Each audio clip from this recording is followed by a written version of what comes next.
how can we work together and cross-fertilize ideas? Like Paul Werbos has got like about 57,000 encyclopedias in his head. How can we basically take one of those encyclopedias and not only commercialize that to make money, but commercialize that to actually make a difference? Because there's a million different things, but how do you take one of them and make it work? Just a thought. Paul? Yeah, there are a lot of them. And when I think of two really big things that are being missed, there are two that pop into my head when you speak now. The first thing that popped into my head is getting this book out for what's really important in climate change. People spend so much time and energy on things that are not really important.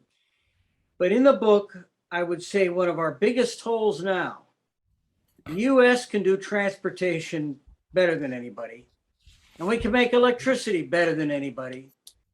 But where there's a real serious problem, a big hole in the whole global policy making, is better understanding, integration, and use of regenerative agriculture.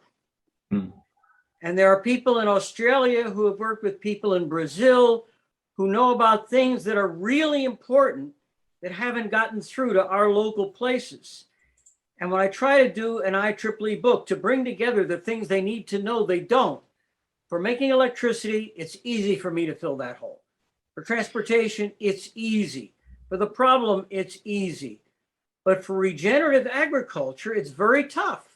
If the best stuff I can find is some guy who wrote it in Portuguese and I don't know Portuguese, and you have some guys in Australia that are barely surviving in the present economic environment, and you need a network. There are lots and lots of little examples, but the real serious intellectual integration, there's a big gap.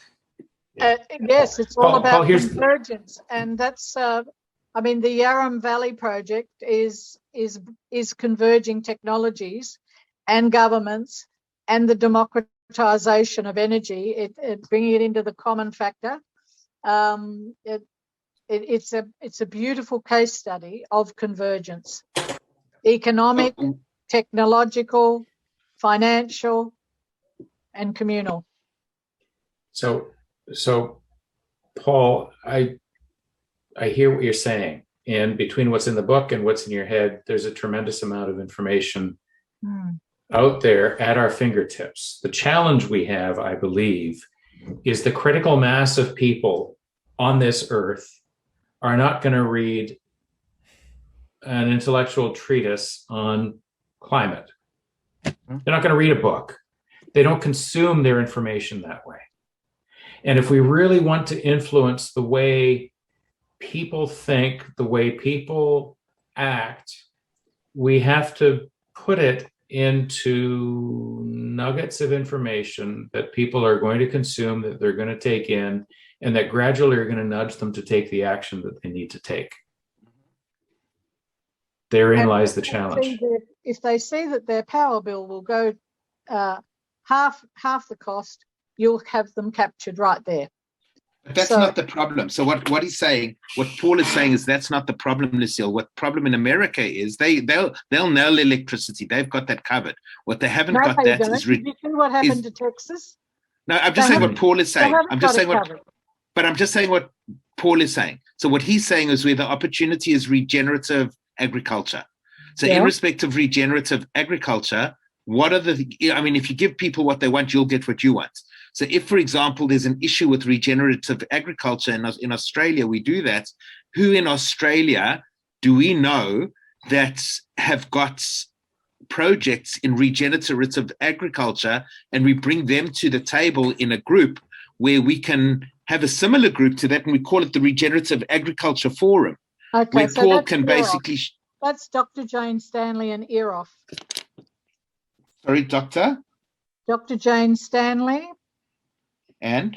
EAROF, EAROPH. It's an international organisation, and there's an Australian chapter, and she's doing quite a bit down in the Colac region with farmers there as well as doing things in Fiji and other places. Exactly. So just as a principle, if we can actually create a forum of regenerative agriculture and get people to a table, and we'll have a separate forum where we can say, listen, this is what the opportunity and we can get a government grant for this, by the way. Here's an opportunity for you to basically commercialize your regenerative agriculture in America. We get 10 or 15 companies in the regenerative agriculture space. We create a little marketing organization in America where we can connect them to the relevant players in America with regenerative agriculture, and then we can connect one to the other, Paul. It's all, as you say, Paul, it's all about connecting and collaborating. How do we actually connect the people that have got the technology with the people that have the ability to distribute technology? And a lot of it is network building. Lisa's going to stay